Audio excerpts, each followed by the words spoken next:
The appeal of traversal in games is probably best observed through 3D platformers. As I mentioned in my Mirror's Edge video, which at least 3 of you have watched, move is the single most expressive verb in the game design dictionary. A seemingly simple task like get from A to B is instantly understood to be deep with layers when in control of a character with a versatile athletic moveset, and in a 3D environment that best makes use of it. Multiple routes are available to the player depending on how much they want to push the level design and their own skill level. And it's an easy environment within which to develop a meaningful difficulty curve throughout the course of an entire game. This is just the surface level interactive stuff too. There's a lot to dive into when exploring the narrative possibilities of how a character moves across a space, like a sneaky thief thriving in the rooftops, where he can best keep an eye on the streets below, while having to be way more careful when on that very ground level. The kinetic crux of it is, moving a mobile character within a 3D space is fun. It's like a shortcut to make game good, really. There's lots to dig into here, but I'm not going to cause I'm a nasty little bitch like that, and cause I'm instead more interested in how games without complex movement mechanics make getting around fun.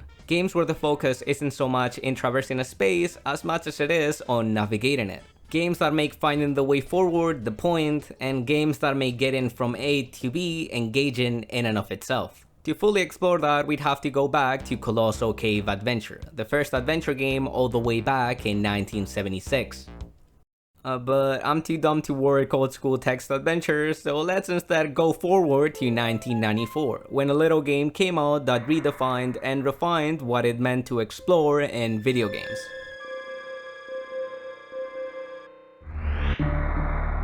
Yeah, another dipshit YouTuber is looking to talk your ear off about Super Metroid, please don't act surprised. It's not without reason though. Super Metroid is responsible for figuring out so much design stuff, it spawned an entire genre essentially out of thin air. Metroid 1 featured an open non-linear sequence and power-up blocked progression, but was let down by tech limitations and unrefined design language, with reused hallways and limited palettes and a world too open and directionless to feel like a coherent adventure. Metroid 2 was to be similarly restrained by series producer Gunpei Yokoi's very own Game Boy, but this time they shifted priorities to make a game that would shine by its hardware. The smaller viewport arguably hampered the action, but enhanced the claustrophobic atmosphere, and it contributed to making the game feel intimately uncomfortable, which tied in beautifully with the narrative. A more linear structure kept players moving forward without needing to draw multiple maps, and the simple goal of exterminating all the Metroids gave players a trackable progress indicator. This was not the direction the series would follow though, as Super Metroid saw potential in the rough draft of the original, and returned to it to pencil in the details and color the picture.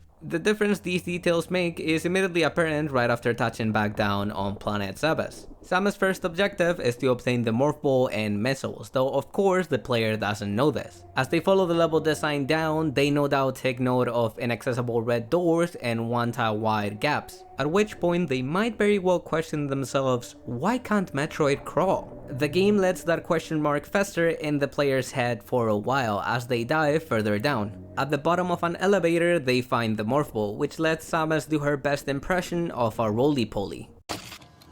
At this point, the game is hoping that question mark turns into an exclamation mark. I can go crawl there now.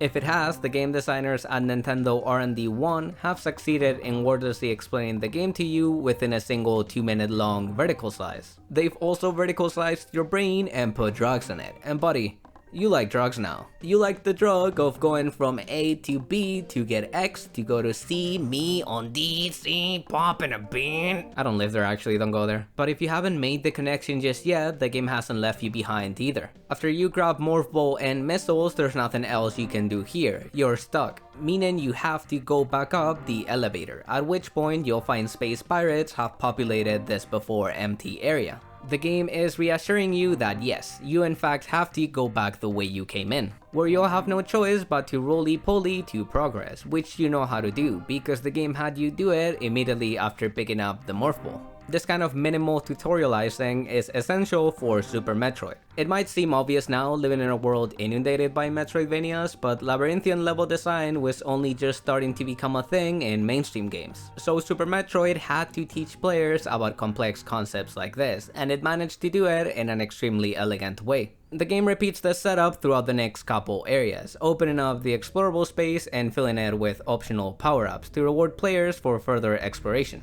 There's a lot of backtracking to be done, and the game showcases how it can be made meaningful beyond the destination. Visiting old rooms with new powers make the player feel powerful, especially when they improve upon Samus' mobility to do said backtracking, some even opening up new paths and shortcuts. The game lets off the guardrail once the second act starts, and the player has to find the way forward by themselves. But at this point, they've proven that they're ready for it. And that's history, honestly. Abemus Metroidvania. An entire genre was born, the world was changed and all that. I think it's worth wondering where the series would go on from here though. Because, well, it's complicated. Metroid Fusion ditched the nonlinearity and pathfinding, and instead jerked players around with objective markers. There's an attempt to contextualize it within the narrative with Adam, a supercomputer guide, but it really falls flat. Doors in entire sectors unlock whenever the story wants them to, and it never feels earned. Abilities are recontextualized as being given access to, which, of course, only happens when the story deems it so. Player agency is undermined in a way that's antithetical to the series' ethos, and it hampers even the good parts of the game, like its otherwise great attempt at horror.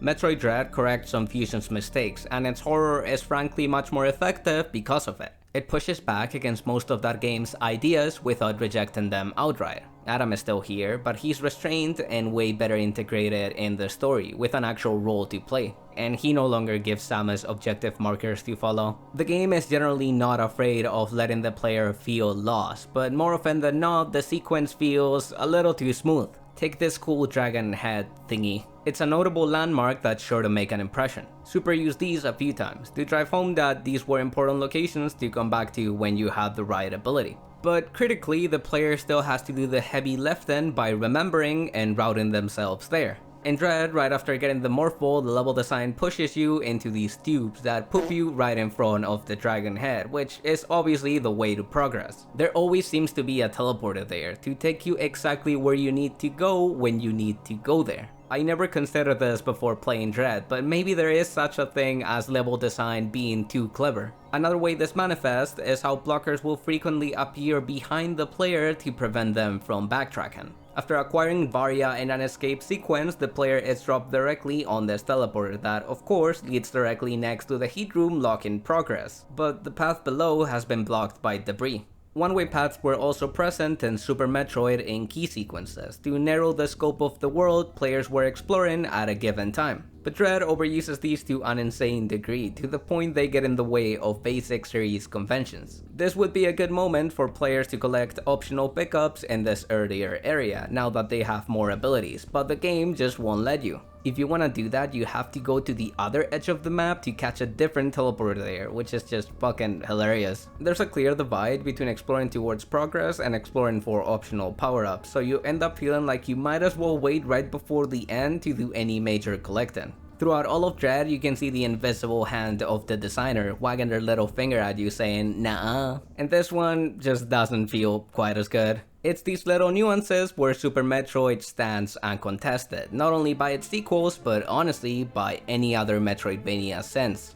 Over at Nintendo R&D 4, aka Nintendo EAD, a different series was also pushing the role of navigation in Traversal. And I bet you don't know the name of this one either. The Legend of Zelda's dungeons have functioned under a lock and key system since the very beginning, along with item lock progression. After receiving the key item halfway through the dungeon, the player's level of interaction with the environment is expanded as they progress towards the end goal of defeating the dungeon's boss and collecting a MacGuffin. And the greatest MacGuffin of all, love.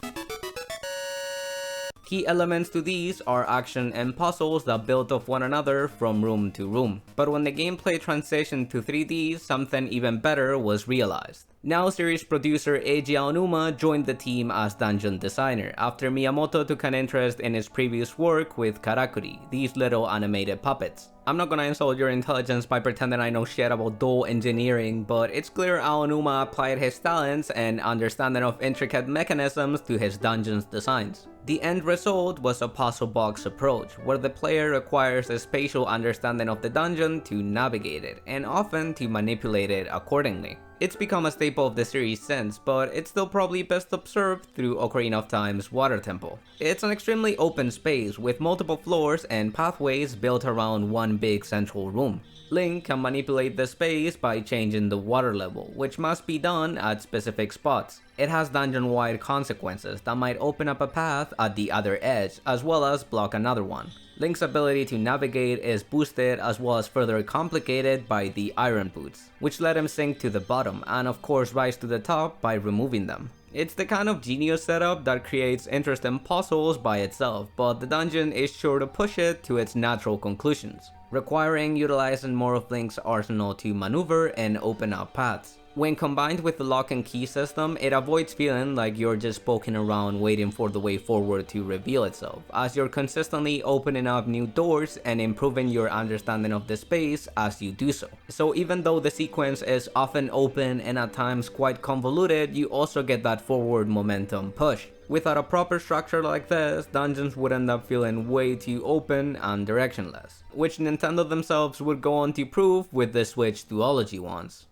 Around the same time, a wholly different series was using navigation in interesting ways, albeit in more subtle ones. Resident Evil. Capcom's Resident Evil broke mold with its survival horror, but it isn't just a presentation trick. It managed to be so effective because of the way it's done through gameplay, and navigation plays a big role in that. The highlight of the classic games would have to be RE1 and 2's opening areas, the mansion and police station respectively. The layout is wonderfully realized from the get-go, with multiple floors and locked doors, some of which you'll have to open from the other side. At the start, you're funneled into just one or two paths, so the developers can introduce threats to the player as they accentuate the horror, using the set camera angles and the level design to tell a story. As the game opens up, the true gameplay loop reveals itself.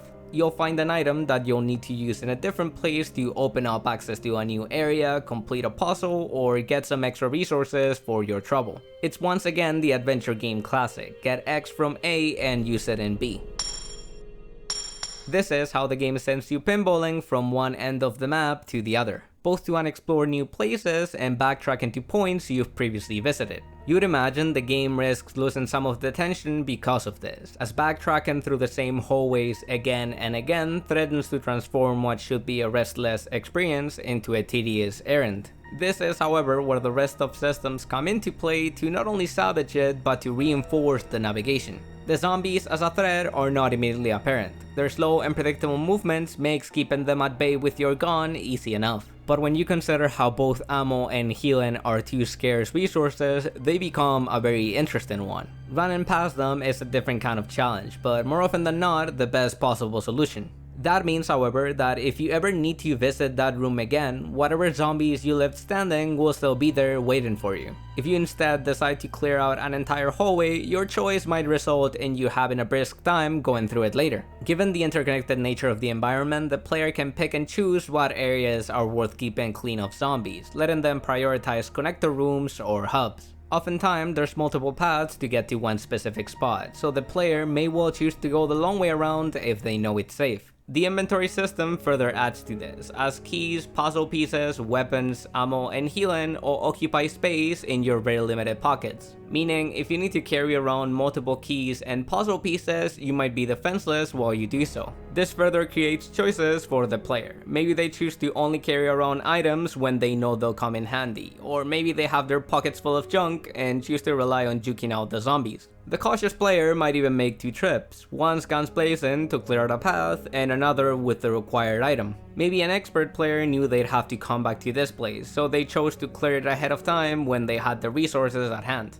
Even when you think you've got a handle on things, the game is more than happy to throw a couple wrenches in the works to keep the tension going strong. You're never quite sure when a zombie is gonna spring back up. New enemies might repopulate a previously cleared area if you don't take necessary action, and even a rusty doorknob might make you think twice about going through a door. If Zelda uses navigation as puzzle and Metroid uses it as exploration, then Resident Evil uses it as survival horror, though maybe more accurately a vehicle for that survival horror. Something the series would lose sight on as it evolved away from the classic format. Resident Evil 4 is an amazing game in its own right, but its shift in focus towards action would give way to the shooting galleries of 5 and the scripted linearity of 6. the quality of which I will let you ponder for yourself as I very slowly head towards Survivors. Yeah, I'll never. the objective marker.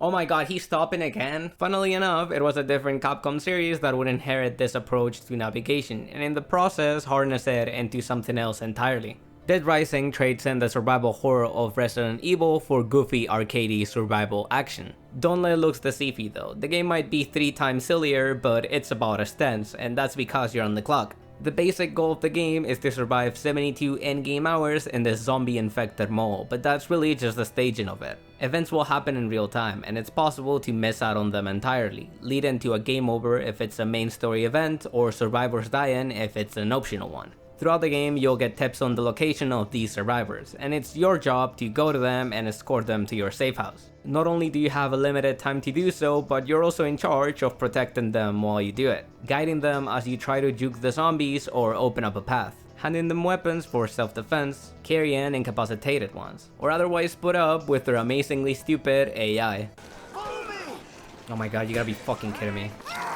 As new survivors appear on the map, you'll find yourself trying to craft the perfect route, so to recruit as many at once as you can manage and lead them to safety. You really don't have time for second trips or much room for error really, especially if you're trying to save everyone. It ends up playing like a weird management game where the resources are both time and space. The star of the show though is the mall itself. Specific areas pretty much function as their own ecosystems. A huge open park lays in the middle of the mall, which would make for the perfect place to travel through to get around quickly. But it just so happens to be guarded by these chaco thugs, so it's always a risk. If you feel confident enough to take them on and take them down, you can traverse it freely for the next 24 hours, which is some of that RE DNA. As you survive in the mall, you start to gain more specific knowledge of it, finding your new favorite areas with healing supplies or a specific shop that has a useful weapon. In this way, the mall itself really is the game's main character, and you're deepening your relationship with it as you play the game. If we're talking about worlds with character though, I would be remiss if I didn't cover Dark Souls 1's Lordran. It operates in not too dissimilar a way from a Metroidvania, though there's no power-up gating, so maybe Resident Evil would be a more apt comparison. It does have all of the one-way doors after all. The scale is the distinguishing factor here, as it's not contained to a single building but an entire massive RPG world. Entire levels may play out in a more linear fashion while also connecting to multiple others. This is handled by the Dark Souls shortcut effect, which can only function as well as it does thanks to the tower and verticality of the world. The way areas are laid out and connect informs the relationship within the narrative, in an obscured, subtle way, not unlike the rest of the storytelling. But the more meaningful stories the world tells are the ones the player gets to be a part of while exploring. The linear climb towards the majestic Anor Londo feels heroic and fills the player with a sense of momentum, while the convoluted descent towards the swamps of Blighttown makes the player feel lost and uneasy at every turn. Going deeper and deeper into the world feels like unearthing ancient history long forgotten, which is exhilarating but also terrifying. The bonfire checkpoint setup, the corpse run mechanic, and the lack of fast travel harness that fear into tangible systems. The feeling that you're constantly stretching yourself a little too thin. But the best part is that whenever you want to resurface, you have to climb yourself back out. This mirrors and enhances the punishing and hostile nature of the combat and exploration, which I've previously covered in my Dark Souls video, which again, at least 2 of you have watched, and makes managing to make it back to the safety of Farading's Shrine an extremely comforting feeling. Doubling down on areas while backtracking helps show players just how much their characters have leveled up. Enemies that might have given you trouble before now go down in a single hit. That puts us more in the Vania side of Metroid.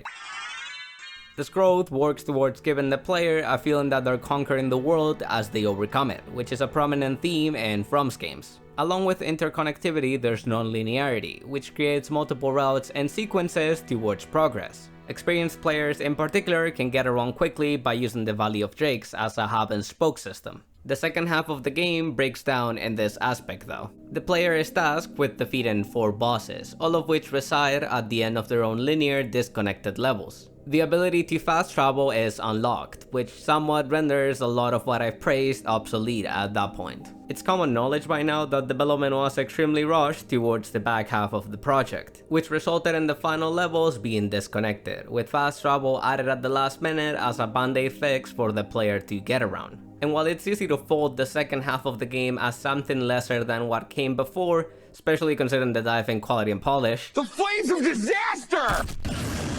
I find it still generally works, and there's things to like about it. For one, it gives the second half of the game a unique feel, and breaks the structure down into very distinct acts. It also still maintains non-linearity. The player can tackle the 4 remaining bosses in any order, which is a major boon for replayability, as well as struggling players, who are free to go make progress elsewhere if they run up against a wall. There's also concessions made with the fast travel system. Not every bonfire is warpable, so you still need to do some running around to get places. Later updates added more bonfires to the list though, and the 2018 remaster added a new bonfire altogether, in a famously hard to access and committal area of the map. It's a fine line between what some might consider quality of life features and what you could argue are choices that undermine deliberate design decisions, ones that strengthen the game as a creative work. It's an interesting conversation, but not one you can have online without being stoned to death by half the internet, and I like being alive just fine, depending on the day you ask anyway. In any case, From themselves seem uninterested in returning to this approach to world design. The entirety of Dark Souls 2 functions under the same structure the back half of DS1 does, and Dark Souls 3 is a much more linear thing entirely. Elden Ring lives and dies by its open world instead, which while a joy to explore the first time around, is consistently rendered more of a hassle the more you learn about it. Open world games tend to undermine navigation a lot, funnily enough, with most relying on obtrusive objective markers and even more tacked on fast travel. Even those with fascinating and enjoyable movement and exploration tools end up falling prey to a lack of intentionality in the level design, which they desperately try to cover up with copious amounts of padding. It's understandable from a development perspective. You can't just magically populate such a big world with wholly unique, interesting, and rewarding things to do by snapping your fingers. But it's always made me think that open world just wasn't a format that lent itself to the kind of gameplay where navigation was at its center. But as it so often turns out, I was wrong.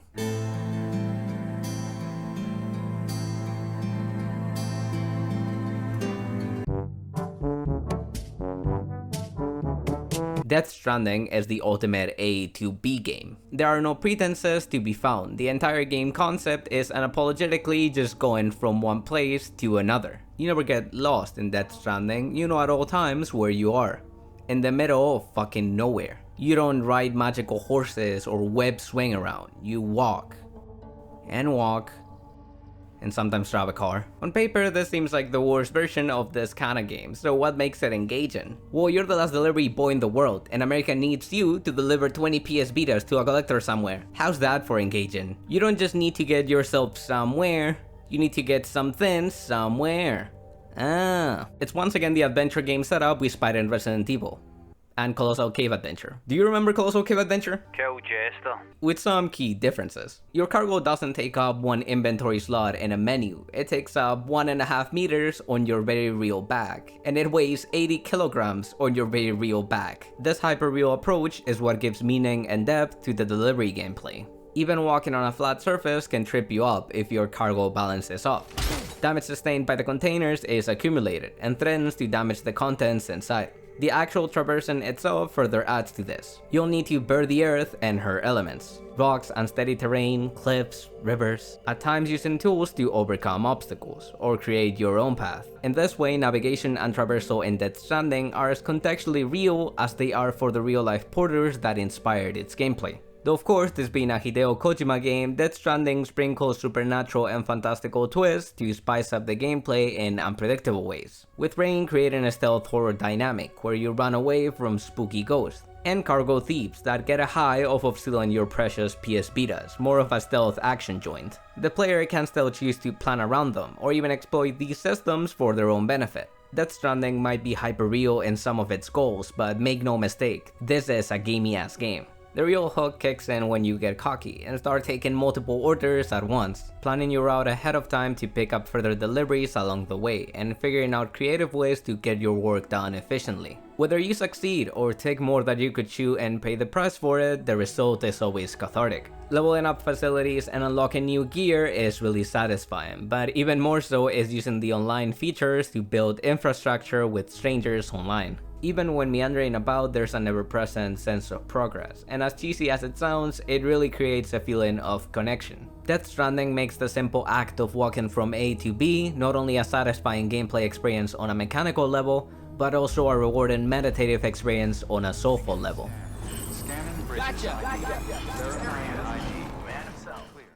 You might be wondering, how come you haven't mentioned maps at all in a video about navigation? And that's because I'm doing it now, never doubt me again. Like most things, it's best to think about maps in the context of what they aim to offer for each game. In Metroid, they're presented as map terminals, which really are just one more goodie for you to find. And the map fills in as you explore, which is extremely satisfying encouragement in and of itself. The interface is mostly restrained and abstracted, providing a good aid for your exploratory endeavors without robbing you of the feeling you get when connecting a power-up with a known location. As the games went on, maps improved in notable ways, like showing where doors actually are, which is good, but by Tread, they've maybe fittingly become a bit too helpful. Room shapes being drawn out is fine and all, but power-ups and individual locked room types might be a bit much. Markers you can place yourself similarly lower the amount of information the player has to keep in their brain while playing, which in my opinion is a bit of a shame. But again, it's the tag and pull of quality of life features, so your mileage may vary. For what it's worth, I think there's a lot of design space to push maps in Metroidvanias, and Hollow Knight might be the best example. They're contextualized as this NPC guy you can hear humming from far away, which is pretty cute.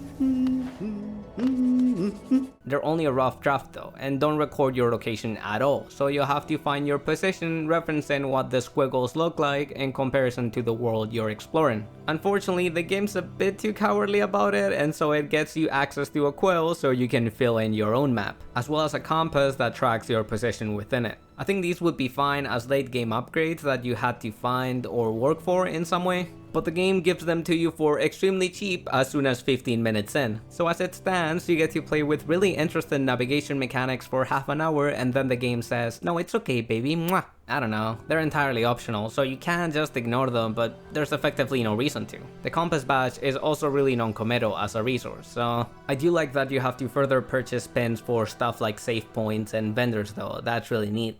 Resident Evil similarly has a pretty useful map, but if you want unvisited rooms and logs to be recorded, you'll have to find the optional map item, which often involves doing a tricky puzzle or connecting some dots. It's fine for what it is, but if you want to push it further, look no further than Signalis. For most of it, you have a very similar map, but without spoiling too much, by the game's third act, environments become progressively more abstract, and rooms bend backwards in nonsensical ways. Euclid is most certainly dead, and so is your map, so good luck keeping all of it in your head. In true adventure game fashion, you gotta pull out the pen and paper and draw it for yourself. Or at least I did anyway.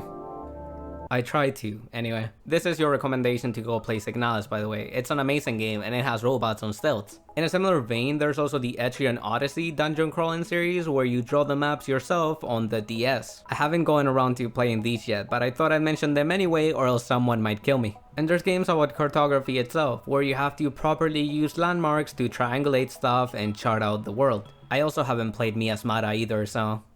On the subject of games with item-based progression, something really cool is randomizers. For the uninitiated, a randomizer essentially shuffles around the entire item pool and redistributes them randomly among the existing item placements. Thanks to internally consistent logic, you can beat entire games like this without ever getting hardlocked out of progress. Item-based progression is interesting because it makes you go look somewhere else for whatever item you need, but once you know a game inside and out, you'll have the entire sequence memorized, so that dynamic is lost, unless you start using glitches to sequence break, which is also fun, but I don't have time to talk about. What randomizers do is essentially preserve that feeling for every new playthrough, which is as cool as it sounds. Not only is the game a brand new puzzle every time you fire up a new seed, but it can also spice up the gameplay in ways you'd never have imagined. These can test a lot of your on-the-fly problem-solving skills and just scale out the game in general. It's kinda like a sequence-based roguelite-ish. Nah, there's nothing quite like it actually. There's also a variety of room randomizers, particularly for Super Metroid and A Link to the Past, that are fascinating,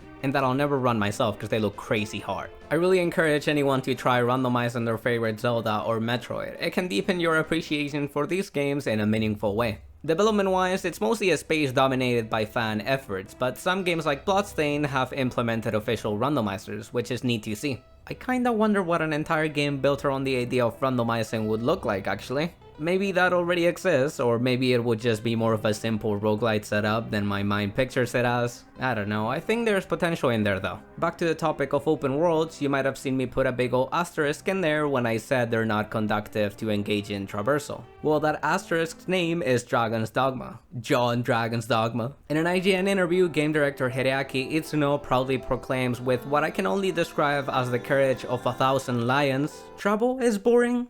It's only an issue because your game is boring. Damn. And playing Dragon's Dogma 2, I can't say I disagree with them. It is so fun to just wander off with your pawns and just walk places. Lots of things are pulling their weight here. Good thing I was standing here, eh? The scale of the world is relatively reined back in, so it can be designed with full intentionality. The loss gauge HP mechanic is brilliant. There's the dynamic travel system with the carriages, the dynamic enemy encounters and behaviors, the dynamic pawn party members. I really like the word dynamic, it's a good word. It just feels like an adventure, like an evolution of the classic RPG quest, except now you can high-five your buddies and have them launch you across scabs and let them talk your ear off about some stupid shit. The device is fascinating construction. They're so great. I think a big reason why this game works so well for me in this department is just how fun the basic gameplay is. The combat is extremely satisfying, there's cool shit to find, and the RPG systems make everything feel meaningful.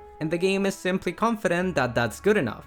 And it is. If you'll allow me to bitch about Tears of the Kingdom some more, come on, it's only like the third time this video. That's the key difference here, where the combat is way less involved and polished, exploring feels like a chore because of disposable rewards, and the game is so deeply insecure about itself, it can't help but cover every corner of the world with the same copy and pasted Korok encounters.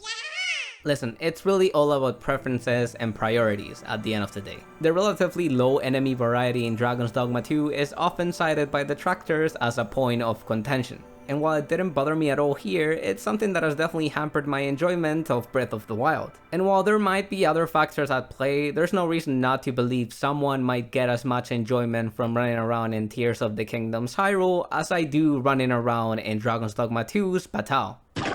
In fact, to close it out, here's a curveball for you. Navigation and traversal don't even need to be fun or even engaging to be meaningful. Ooh, you wonder how I'm gonna wriggle myself out of this one? Watch me. Here's Shadow of the Colossus. You know, the best game ever made. All you do in this game is kill 16 colossi.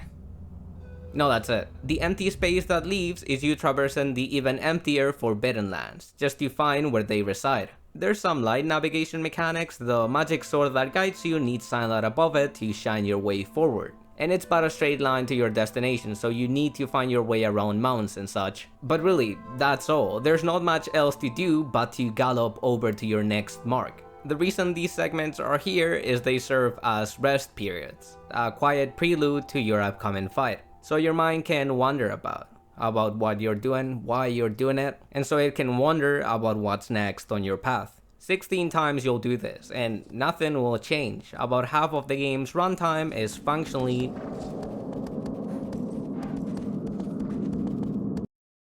nothing. And yet, I can't say that Shadow of the Colossus, the best game ever, would be nearly as powerful and resonant without these segments. You might not even conceive of it as gameplay in the traditional sense, but the questions your mind forms while you ride aggro towards the next Colossus, about the morality of your quest, rummaging about your past encounter, or thinking about the imminent confrontation ahead, or the eventual cathartic result of it all. That is gameplay. That is the game using design, systems, and expectations to form these questions and emotions in your head. All of that just by letting the player go from point A to point B. With proper consideration, A to B gameplay can be fun. It can be deeply engaging and rewarding, but it can also be boring and uneventful in just the right ways, where it can play a key role in something like no other thing.